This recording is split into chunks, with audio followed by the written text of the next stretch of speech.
That intro, Jean-Luc made it. This awesome graphic, Jean-Luc made this as well. He's an amazingly talented human. I love him. He's a great friend. Here we talk about all kinds of awesome stuff. Strap in. It's going to be great. I've been reading a really good book, man. Yeah? Yeah, I have. Yeah, it's awesome. Like, well, obviously the whole ultra-terrestrial vibe. Right. And you speaking about caves then and being out in the wilderness and stuff. Yeah. Well, I've been reading about Tibetan Buddhists because I like reading about Tibetan Buddhists anyway. Yeah. But I found, and one of the things that I've always enjoyed reading about with them is the fact that some of them have got this really amazing skill of being able to control their body temperatures, and so they can go out into the mountains, into the snowy wastelands and meditate. And well, some of them can actually just move around in a certain way and meditate whilst awake, Yeah, I saw that. I've seen one that, not to stop you, but I've seen a video or a picture of a Tibetan monk meditating in the snow, and like literally the snow's melting around him.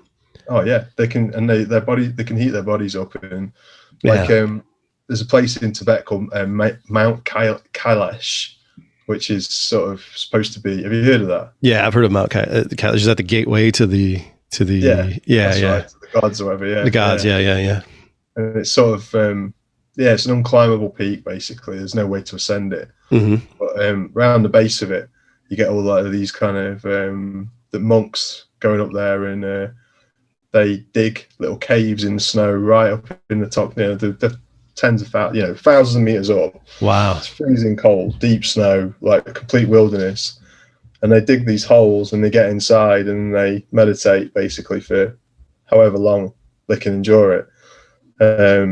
A long time. Mm-hmm. Right. And the snow covers them, and they're underneath it's nuts. If you go on YouTube, there's a video. Just 1 second, John. Yeah. Sorry, work call, mate. You're all right. That's my son. Yeah, it's all right.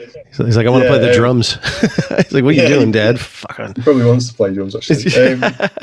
But not tonight.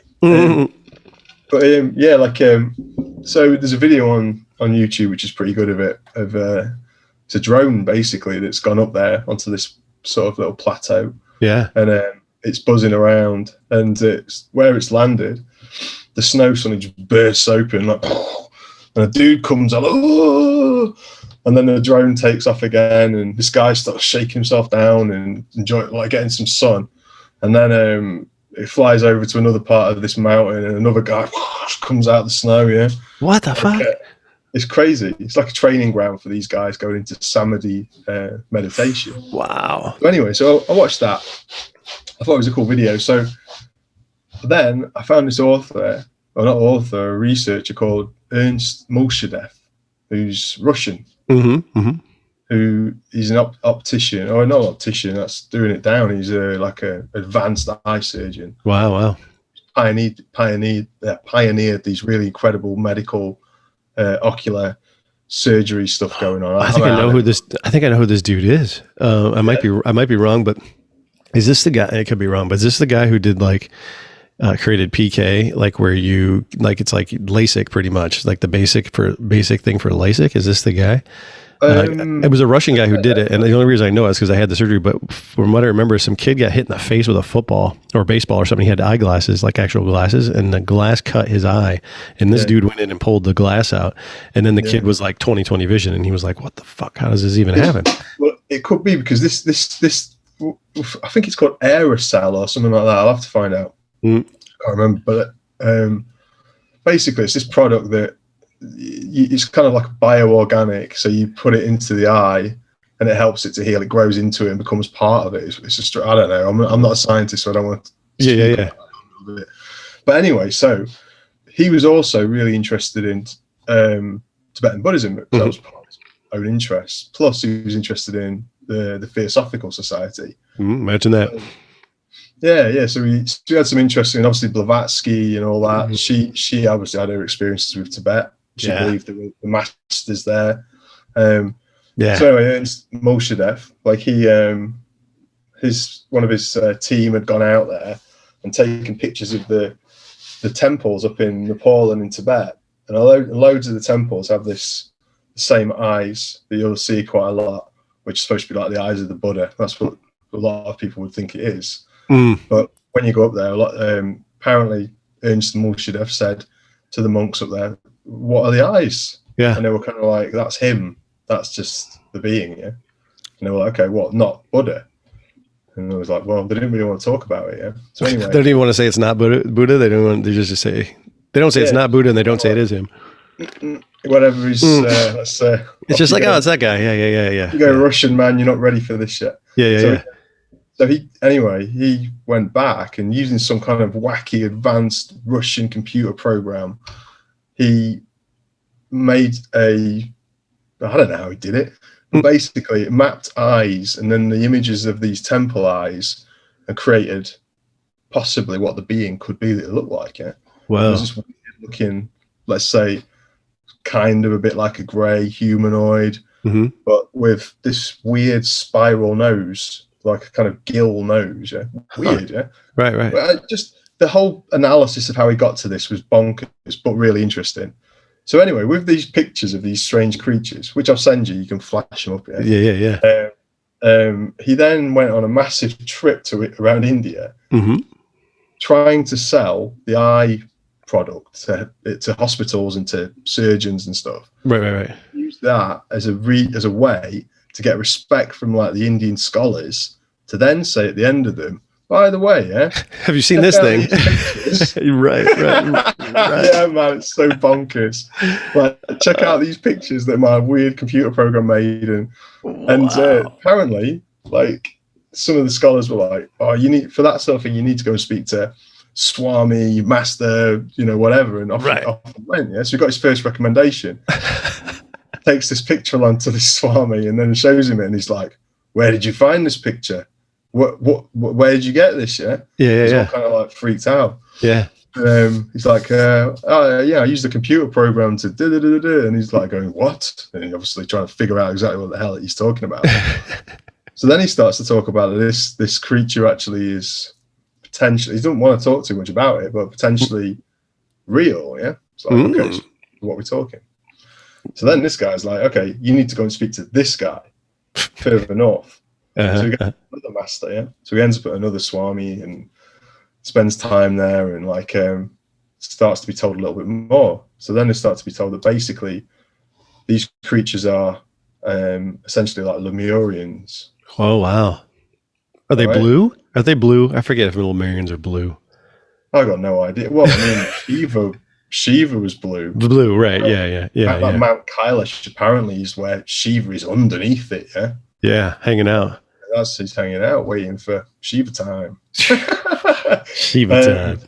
Yeah, and like, but anyway, so they're like, yeah, these things are Lemurians. This is the secret knowledge that that we've been handed down for generations, and they're there. They're in the mountains. Okay, and he's like, well, what now? And he's like, yeah, and he's like, what? How many of them? He's like 10, 1,000. Like, yeah, like as many as there wants to be. Yeah, and he's like, okay, it's all kind of weird and wacky and like kind of okay. So anyway, so he gets another recommendation from this guy. Go and see this guy. He'll tell you more. Right. So he goes to the next one. Anyway, he ends up meeting with the Bonpo Lama, which when you look into it, like Bon Buddhism is the thing that the Thule Society. Oh, that's right. I know. I was trying to remember where that connected in there. Yeah, those guys. They're the ones who went to Tibet and came back, and then the Bon religion, right? Are the ones that are linked to the Aldebaran system in the ufology mythos. Yeah, in those theories, right? In ancient alien theory, says that exactly Aldebaran. So anyway, so what he starts to find out is that these masters and swamis start to tell him that what actually is happening is that people are getting into this state of Samadhi. Have you heard of Samadhi?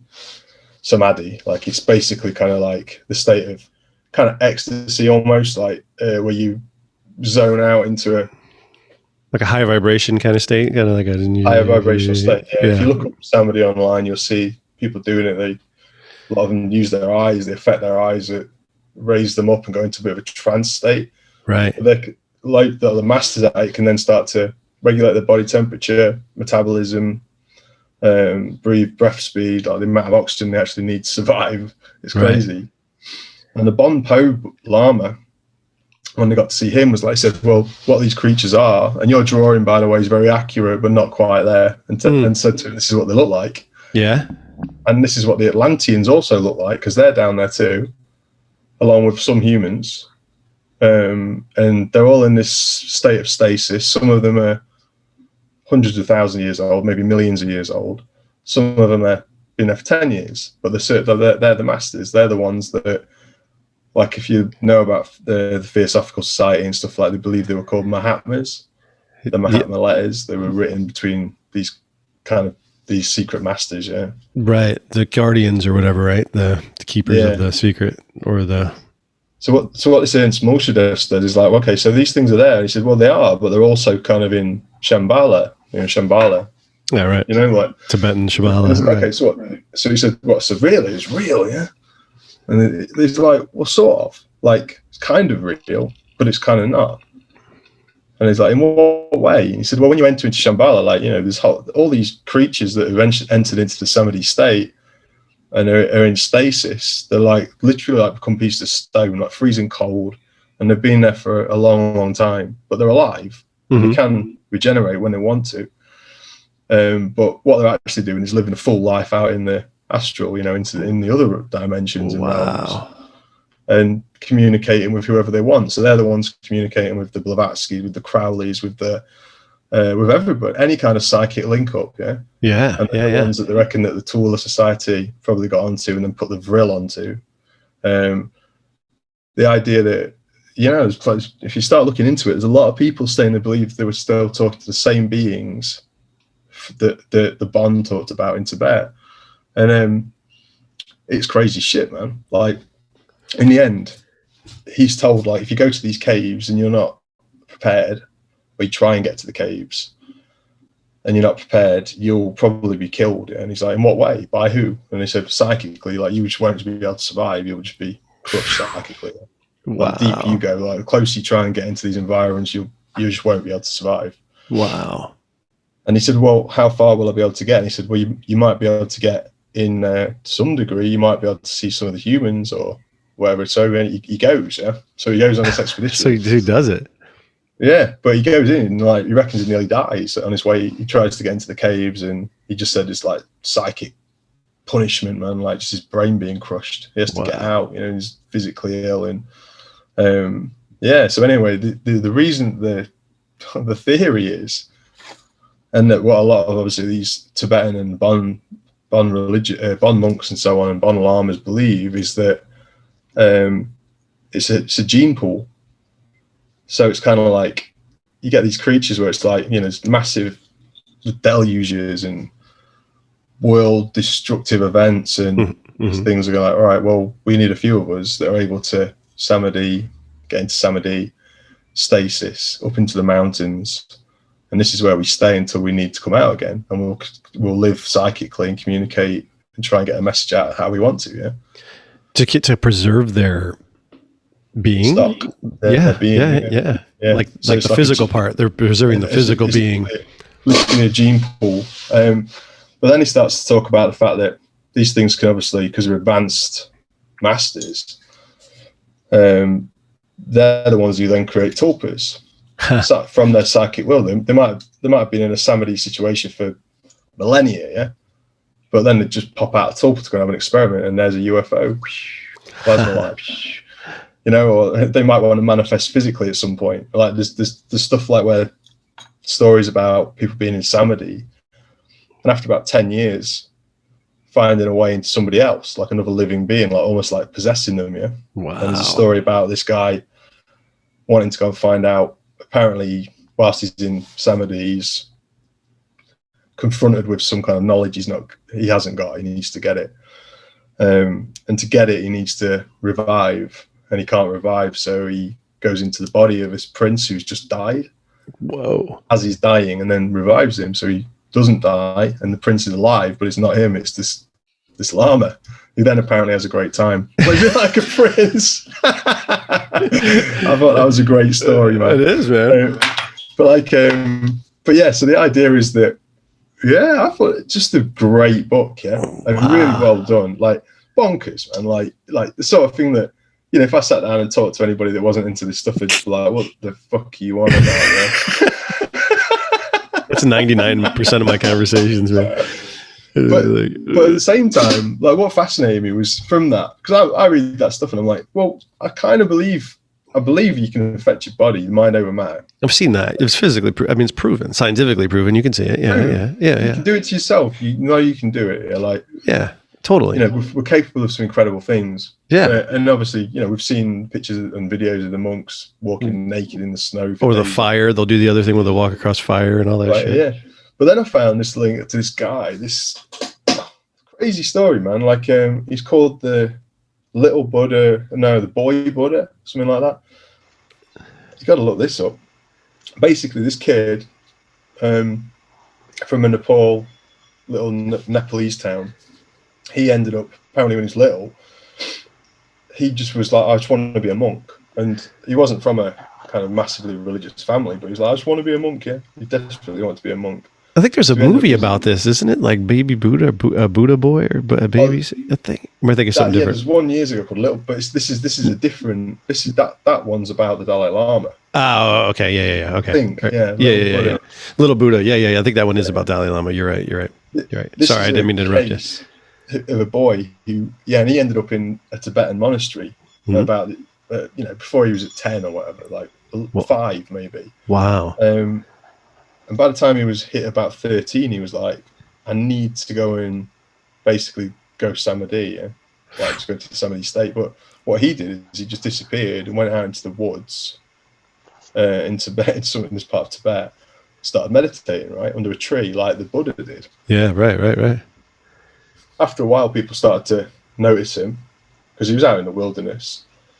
And then stories started to say, well, he's been in Samadhi now for like a week. He hasn't had a drink. He hasn't opened his eyes. He hasn't eaten. He hasn't used the toilet. Nothing. Yeah. Like, oh, really? Then they turn up. Now it's been 2 weeks. Now it's been 3. Now it's been 4. But then he's got a crowd of people around him, like, and they have to make boundaries.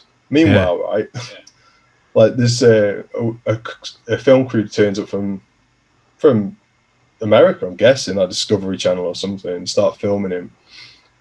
And this kid's regulating his body temperature. You can see him like producing sweat when he needs it to cool down, I guess. And at one point, he spontaneously combusts. What? Yeah. On camera? Yeah. It's crazy ass shit. Like, seriously, you got to check it out. Like, I mean, it's probably, I don't know. I mean, obviously, this is the history of this stuff, is that there's charlatans and who do this stuff. But this is a really strange case. And anyway, like all people like that nowadays that come out, he did these kind of miraculous things. And on video, they filmed him, I think, on evidence-based. He didn't move or eat or drink or do anything for 5 days. That's definitely evidenced, yeah. Shit. And they were claiming on there that he'd been there for 11 months or something like that. Wow. Like, anyway, so he ended up disappearing one night and reappearing somewhere else. And apparently he just said, I couldn't do it anymore. People come in, I was losing concentration. So he'd gone somewhere else to do it. So anyway, 10 years go by, or maybe 15 now. And in the meantime, he's been accused of all sorts of things, man. Like, because he's obviously become a guru. And he denies all this, but yeah, his name's been sullied. But it doesn't stop the fact that these videos are still out there that are quite fascinating, to be honest. Check it out, man. I'll send you some links. Yeah, man, that's just, one of the things that I saw like a few months ago, maybe it was a year ago now, but was they x-rayed one of the statues, a Buddha statue, and a golden Buddha statue. Inside of it was a skeleton. You seen that? Yeah, I have. Yeah. They built the golden Buddha statue around a body. Yeah. Yeah. Or probably Samadhi. Yeah, that's what I was saying. That dude's probably not dead. Well, this is it. Like, there's these a part of these legends when they talk about up in these mountains is that these beings are covered in gold. Yeah. Oh, well, Did you there know you that? go. No. Yeah, the shining ones. Yeah, the shining ones. Ah, yeah. Wow. It's all linked, man. But dude, I mean, like, what's the game then? The Lemurians are there, the Atlanteans are there, are some humans there, obviously. I mean, are they psychically like running the world? I don't think they're running the world. Feeding off of it or whatever. Or? It's a positive thing. They're not negative from what I can make out. They're right. Well ascended. Yeah. Like their aim is literally survival of their own gene pools. Without imagine like the idea of, there's a disaster nowadays and we need to save the human gene pool. It'd be in a test tube. Yeah, like they were just talking some bullshit a couple of weeks ago about sending sperm and eggs to the moon. Exactly. So instead, what you've got is because for them it's kind of like the physical. When you start reading the concept of it, that this Muldashev's written, and also Blavatsky when you start getting to his stuff, is that really the physical is just it's just a vessel anyway for an experience. Mm-hmm. Right. But they want to keep it because that experience was a good one, and they reached high pinnacles of knowledge and technology and wisdom, and that needed to stay around. And the reason that needed to stay around so they could pass it to the next civilization and the next. And the only way to do it is to reach a certain level of Samadhi to be able to get to that level to communicate with these beings. Holy shit. So that makes, Jean-Luc, that makes a whole bunch of sense then. Because if they were able to do that, then they were the ones that communicate to Tesla or whoever. Exactly. Right. Exactly. So that's how the knowledge gets passed on. So I don't know. When I say that sounds like I'm saying that is how the knowledge is passed on. That's the theory. I understand. I get what you're saying. I'm putting it together the same way you're giving it, man. I just, it seems plausible. You would think that when people like, and then it goes back to all these other stories where people stumbling into caves and like finding people like, oh, well, what are you doing here? And like, oh yeah, because there's got to be the caretaker people, right? The people that are actually woke. I mean, that are in Samadhi completely, that are taking care of all the people that are, right? Yeah. And they're going to be like the watchers of them or whatever. And, they're called the special people. Yeah. Yeah. And like, that's the thing. And then Muldashev goes and meets them too. And literally there's a handful, and they're like, we're the only ones that are allowed to go in. We occasionally go and check on whether these things are alive. He said that it gets wild. Like, we're not allowed to look on the Lemurians, but we can look at the Atlanteans, but they can be killed and stuff psychically because the vibrations are too much and all this stuff. Yeah. So did he ever come to a conclusion where like, they're talking about they can come out of the state and come back physically. Yeah. I mean, is there like going to be a time when that shit happens? Is that like a great awakening? Oh, maybe. And, like you're talking about blue beings or gold beings on the mountains. It's all in the ancient books. Yeah. I'll tell you what's really interesting though, man, like, because this stuff's all linked to the Bon, like taking it right back to the ufology stuff and the Thule Society and then Aldebaran and they built the crafts and then they took off. Well, the Bon is where they utilize the swastika. Mm-hmm. So their ancient symbol is the swastika. Mm-hmm. And then what you also find is they've got elements of the solar stuff going on, the solar pagan stuff. It's crazy. Yeah. And the bull. Of course. The lady. Yeah. And the reason being is because apparently, because of the Silk Road. Like, so you had troops coming out of like the Roman Empire worshipping Mithra. And which is the bull, turning up on the Silk Road and passing it over to Tibetans and Mongolians, and so the Tibetans took it in, morphed it into their belief system. So they believe in a cosmic bull too. It's pretty crazy, man. Wow. Like, so the Bon Buddhists have got that link to the bull too. So yeah, anyway, I always just see these links and like it just fascinates me, man. No, it's one of the best books I've read in a long time. This one, because It might be absolute bullshit, but it's a great theory, man. It's a great story too. Even if you just made it all up, it's still a good story, right? Yeah, and he does it. I mean, the book's full of photographs. Here's me on top of the mountain. Here's me shaking hands with the llama. Here's me meditating. So, like, what year did this all go down? Like, how recent is this? Recently enough. Now, I think he did the expedition in '99, and then he's gone back again since. But the second book, it's not being bloody translated, man. It's in Russian, so I can't read it. Fuck. Idiot. God damn it. Like, what kind of marketing sense is that guy smart enough to know that that's not going to go anywhere? I don't think that's what it's about. This is probably the difference between, like, I don't know, like, because I don't mean it like in a monetary thing. I just meant it like to get the message out. Like, there's only a handful of people that are, I don't know. It's weird. It's like Russians are different, aren't they? It's kind of like their message is, getting the message out for them is a bit different. I don't know. It's weird. What is the message? For him, is of this story you just told me. Well, that story for him to give that message out is like. In fact, it's good because he put a chapter in there which is called "Do I Believe What I Wrote?" Yeah. It's a Russian thing. Do I believe what I wrote? I don't know. Yeah, that's it. I question myself. So he writes this chapter and he talks about it, and mate, he just basically was using science from my own experience. Talks about his own bias, because obviously he's into Tibetan Buddhism and meditation. Yeah. Oh yeah, right. But he then talks about the fact that he started to, in fact, like, what's weird is, like, I started to try and research the guy a bit further past the book and past the eye surgery stuff, and some of the criticism of him, and weirdly the criticism of him wasn't coming back from his expeditions to tell conferences about these creatures, and apparently the Russian press were it wasn't like he was getting interviewed by the National Enquirer. Right. He was getting interviewed by the decent publications, and he wasn't being mocked. Wow. So again, it's a cultural thing, isn't it? I'm guessing maybe the Russians aren't quite so freaked out by this. I mean, like like the late bakeout stuff in Serbia, not Serbia, cold bit above. Siberia, yeah, Siberia. Yeah.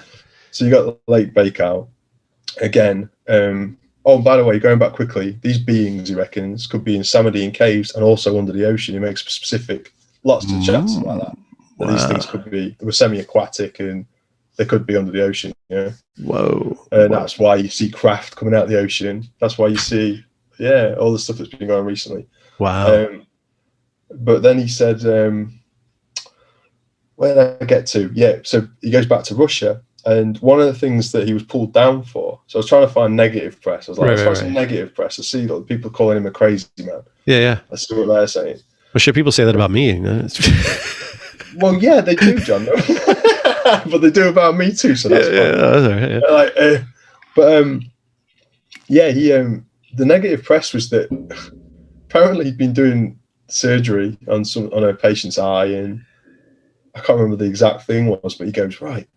He says, I just suddenly had this idea, like, using the stuff I'd invented, this aero gel or whatever it was, I'll place it like monoliths that I saw in Tibet in the eye in this certain thing, and let's just see what happens. That's a Russian thing to do. Let's just see what happens. We're just gonna cut somebody up. The energy, somebody's eye from the cosmos. Right. And that's what he did, and apparently it worked, and it was great success. And okay. I thought you were going to tell me the other way, that it just went horribly wrong and they're completely blind. No. The patient was fine, thank God. But the criticism was, what a monster. He's like Mengele, like he's conducting experiments willy-nilly on patients. Fuck, that's what that's what Russia does, and German, and they did. I mean, you think about it, that's... Yeah, and the rest of us, man. Yeah, well, I guess, they just, I guess you're right. We do it too. We just don't have, we're usually the goodies in films, though, aren't we, man? We always are the good guys. I forgot. Americans, actually. British, we come out as the bad guys quite a bit. 50-50. We're still pissed off about the whole Revolutionary War thing. That's just what's the problem over here. Yeah, you put an evil Englishman in there, don't you? We got to have just because of that. I think that's the only, Fair enough. That's that. I mean, whatever. We've been friends ever since then. It's all good, man. We've got that special relationship. That's what they keep telling us. Yeah, I don't know, man. The crown and the royal bloodline, and I was talking to Haley about all that stuff, last week, and man, that gets deep. And she's like spot on about all that stuff, man. And she just goes, and she's a smart chick. I mean, just about all of that whole royal bloodline, and it probably ties right into all this stuff too, protecting all that. I mean, it goes right back up the thing, right back up the mountain, right all the way up. Yeah. Well, I mean, if the original gene pool, like the actual pure gene pool, because again, it always gets into that weird stuff. Yeah. Start talking about pure genes and stuff. It's like it's scary stuff. Right. But but yeah, the idea that before races became mixed, the idea that parts of us are Lemurian, parts of us are Atlantean, this weird DNA we've got, these mixtures of things. Right. But none of us are ever going to be pure Lemurian or pure Atlantean or pure. But somewhere there is one. Right. Just in case they ever need to revive it. That's the literal physical test tube in stasis. And there's the Atlantean, and there's the, what do they call the Holocene man when we first arrived. Right. Which is interesting, actually, because have you ever heard of a film called, what was it called? The Man from Earth. The Man from Earth. It's a bizarre film, man, but really quite good. 60s? Was it from the 60s or 70s or something like that? It's like late 90s. Oh, okay. Look it up, man. The Man from Earth. Okay. It's about a guy called, and I think that it'd be good to research why he wrote this and who wrote it. Yeah. It's about a fella, basically, who's a university professor. And the film essentially starts, and it's his last day in the job. He's leaving, all right? Yeah. And it's him packing his truck up, and off he's going to go, yeah. It's the regular dude. And then all these dudes turn up in a truck, and it's his friends from the university. And they're going, they're all professors. They're all real academics. Yeah. Not a truck. They turn up in a nice car, not a truck. Yeah. And they're like, "What, John, why are you leaving us?" Yeah. And he's like, "Oh, I just fancy the change." And it's like, "But you've been here for 10 years and everyone loves you here. You're doing a great job." And he's like, "Oh, well, I'd just like to move on." Anyway, so they keep hounding him. "Why are you leaving? Why are you leaving?" And he just goes, "All right, I'm going to tell you a story." Okay. He goes, "I've been alive since the Holocene. Yeah. I've seen cultures come and go. I've seen everything. I've been alive that entire time. I don't age. I stopped aging at the age of 35. Here I am." And they're like, "Oh, you're a funny guy, John." All right. Occasionally, I went into stasis, the meditation, stasis, that's Samadhi, right? And he goes, like the Buddha did, like other people did, he goes, and then he says in the story, and one of the people in there is a archaeologist, one is a writer, one's a philosopher, and one's I don't know what she is, I guess theologian, but she's a full-blown Christian. So she's like, "This is obscene. How can you be saying these things? This can't be true." Anyway, he transpires in the story, he tells her that he was Jesus. He goes, "Yeah, I was trained by the Buddha." Right? He goes, "Well, I basically I've been alive at that point for thousands of years." So then the Buddha, I heard about the Buddha. So they showed up and hung out with him, and he taught me how to do all this stuff. Learned his ways. Then he aged and died. I didn't. I just kept going. And then I decided to become Jesus. So I basically went, I was all this, and then when they crucified me, I can't die. That's my curse. Put me in the cage. So I died. And then just rolled out later. I regenerated, went into Samadhi for a bit, and then took off. Yeah. So that starts heading into the kind of the what's it called, man? The royal blood stuff. Oh, the royal bloodline. Yeah. It's a cool film, and to weave in some of those ideas of the Eastern religions, bringing into the Western religions and the Abrahamic faiths, the idea of stasis through meditation, and wow, I thought it was good. Dude, that's good. I'll definitely go check that out, man. That seems like it's a good budget, but it's just a talk piece. It's like something that you'd probably see on a play, like a theatre piece. Right. Check it out. Yeah, I will. That sounds rad. I mean, this is what I'm thinking about a lot nowadays. I'd like to go into some form of Samadhi stasis and just stay there for, Well, I'll miss you though. years. That's fucked up. You can't do it now. I'll just visit you in your dreams. Oh, well, all right. Occasionally. Well, hi, John. The Lemurians told me how to make a time machine. Would you like the plans? Yeah, sure. Yeah. When you awaken, the instructions will come flowing from you. Fuck. That's all I need. Tinfoil and shit. Running around. Like, I got it. Fuck. Genius. So I was talking to Nikki Anna Jones, and she had some downloads. And she sent me some of the plans. Like, that literally happened to her. I don't know, it wasn't Lemurians or whatever, but something like these two blue balls she talked about showed up, and they gave her downloads, and she gets them in dreams too, where she has like these designs. She sent them to me about magnets. That she's like, I've written to all these companies, and everybody's like, we can't make that or whatever. And it's just like these bipole magnets that you place, and she's got drawings of it. She's got drawings of it and exactly written down all this stuff. Like, this is what it is. This is how big it needs to be. This is what it needs to do. You have to lay in this thing. Like, one of them is a bed where you lay in, and it's like a dipole magnet. Like, it's a north and south on one end, and it's fucking hexagon magnet.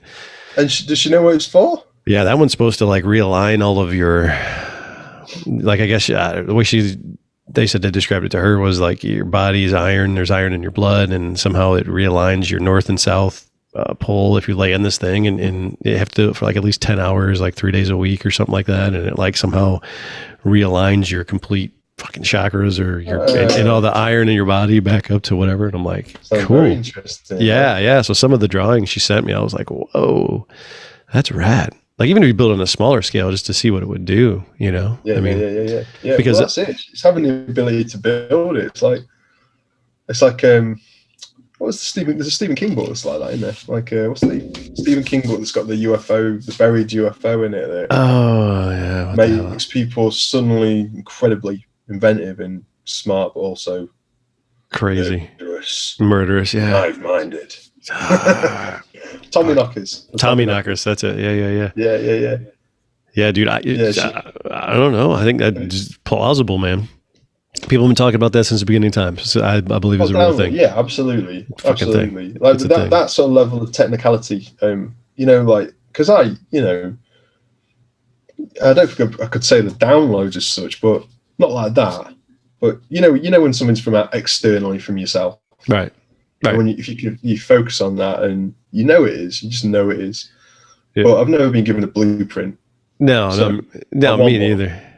I've had a couple times in my professional career that are fucked up. I don't think I've ever talked about this on camera that have been kind of fucked up, where I was in, like, I had to give a big presentation in front of a big full house full of people, like big name people and stuff. And I'm like, you get nervous and all this shit. And I full on know I started these things where I'm like, there's slide decks or whatever, and I'm up there talking.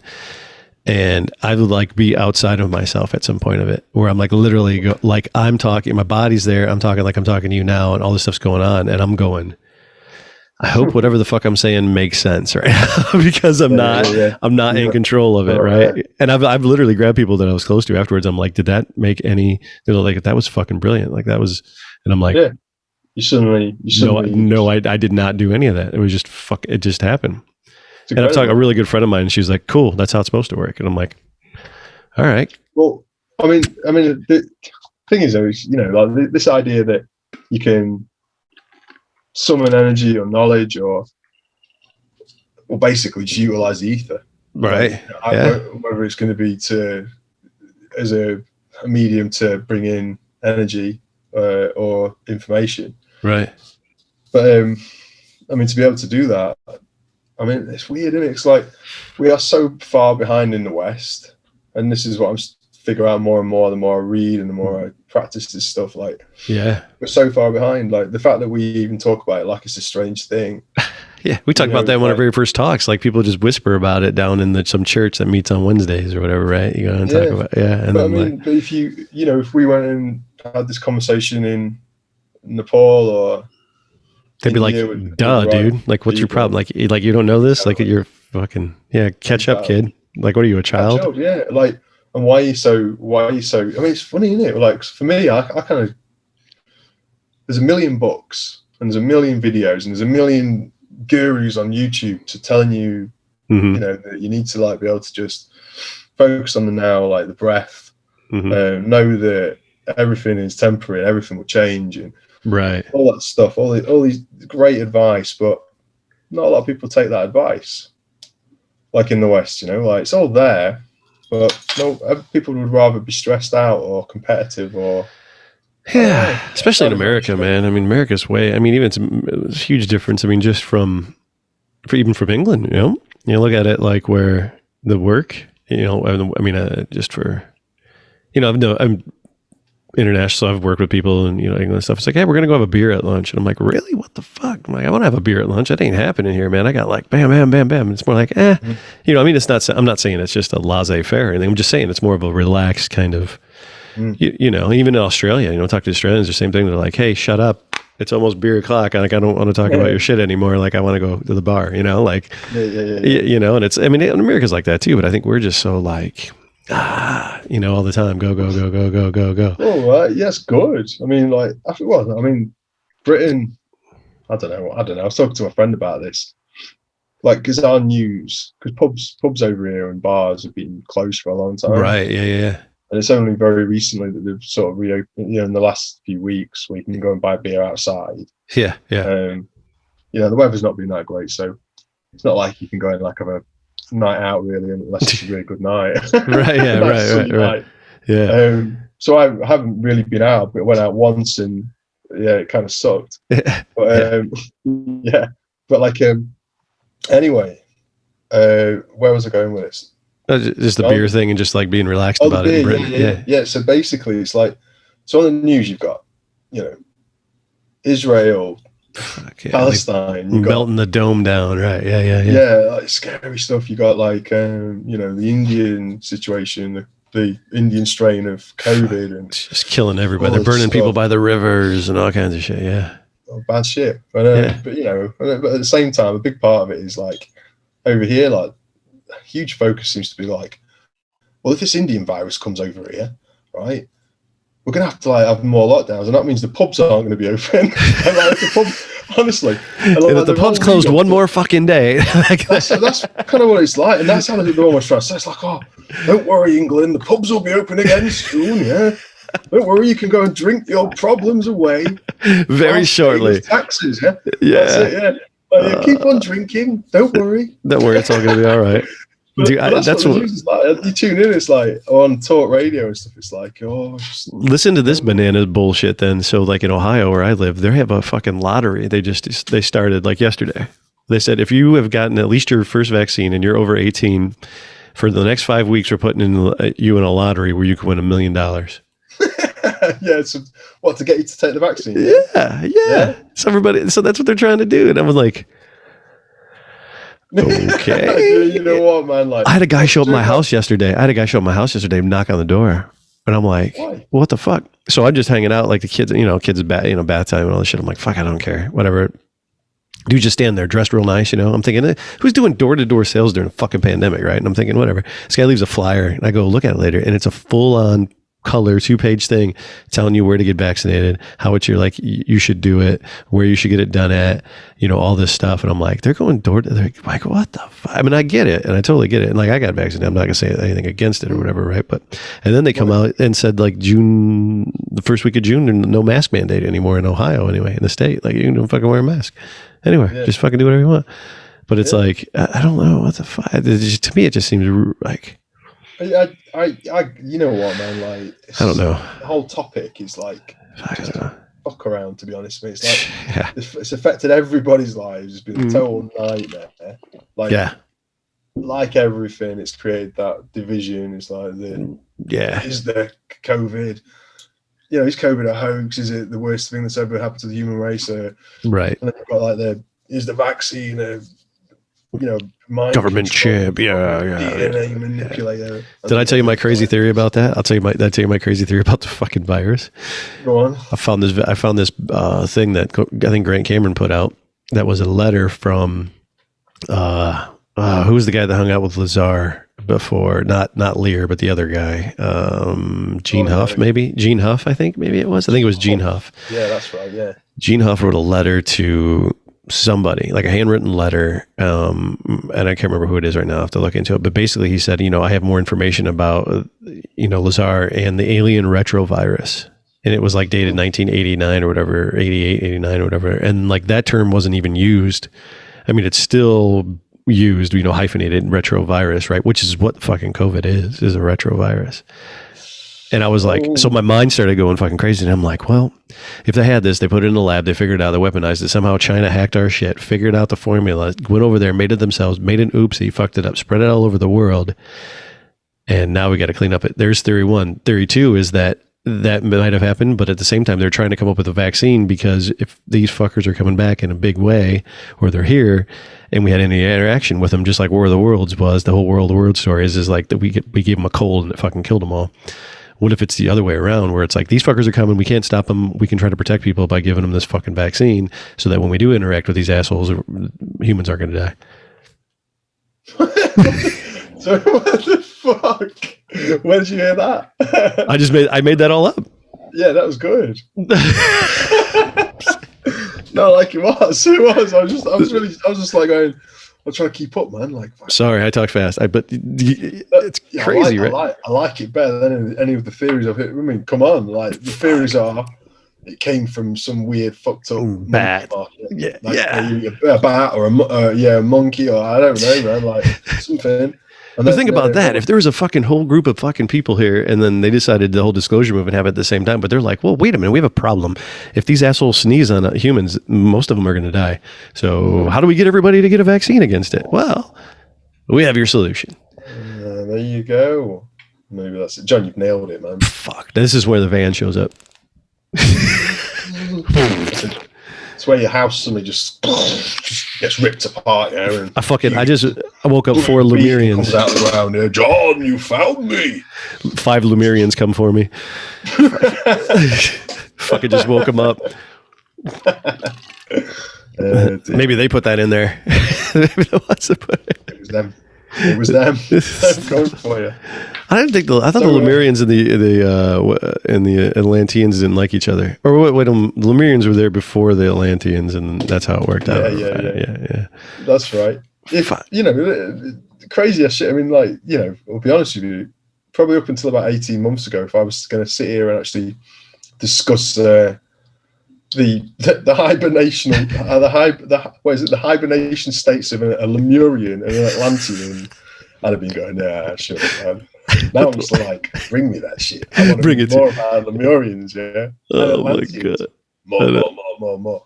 It's so cool. It's so good. That's fucking rad. I believe it just as much as anything else. I think that people just get around these caves and they stumble upon some shit too, and like that's a lot of people missing around that shit. That's all tied in.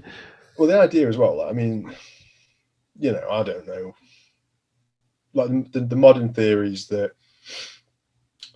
how many times have we heard that, there could be under the oceans? Yeah. Even from like the mainstream stuff, like TSA, it's like, these craft are coming out of the oceans. And then, you know what, you got the whole idea, like Lou Elizondo saying stuff like, human beings, or what is the nature of being human? I can't remember what he said. Humankinds. There could be other kinds of humans. Other kinds. The other kinds. Like, it's a good quote, man. Very cool. I was very excited by that quote when he said it all these years ago. Yeah. Humankinds. Yeah. Mankind's. Yeah. Mankind's. I think he said mankind's. There'd be mankind's instead of mankind. Yeah.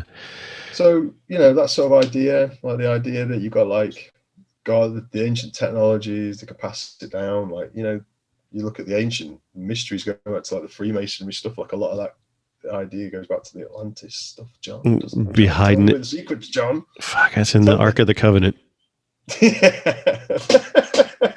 You've got that, haven't you? Yeah, it's in the Grail. Yeah. Where'd you keep it? It's not my watch this time. It's It's not. I forgot. That's what the other brother said. Yeah, that's what the other guy said. Oh, God damn it! Nothing. I'll never find it. Fucking Grail. Well, Haley says the Grail's a woman. The Grail was the woman. Who says this? Haley, when yeah. She's in the Grail. Is a woman.